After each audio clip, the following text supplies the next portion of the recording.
நீதி நூல்கள் எல்லாம் மனித வாழ்க்கைக்கு இன்றியமையாதது. கடவுள் பக்தி எவ்வளவோ அவசியமோ அதற்கு மேலாக வாழ்க்கையிலே நீதி நெறிமுறை இன்றியமையாதது. வெறும் பக்தி மாத்திரம் இருந்தால் வாழ்க்கை சிறப்பாக அமையாது.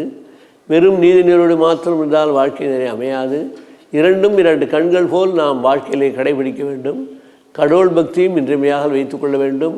நீதி நெறியுடைய வாழ்க்கைகளை நாம் கடைபிடித்து கொண்டு வேண்டும்.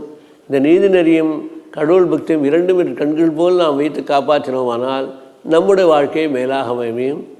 இப்பொழுது பலரும் புராண புரோசனம் எல்லாம் செய்கிறார்கள். ஆனால் அவர்களுடைய வாழ்க்கை பல சுகங்கள் இருக்கின்றன.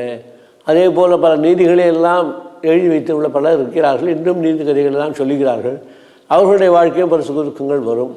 ஆனால் தனியாக நீதி மாத்திரமோ தனியாக கடவுள் பக்தி மாத்திரமோ இருந்ததுனால்தான் இவைகள்லாம் வரக்கூடியது.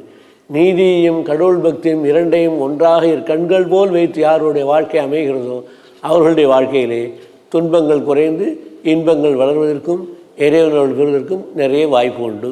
ஆகவே விதிவும் நீதி நெறி மாத்திரம் போராது. நீதி நெறியோடு கூடிய கடவுள் பக்தியும் கடவுள் பக்தியோடு கூடிய நீதி நெறியும் இன்றியமையாதது.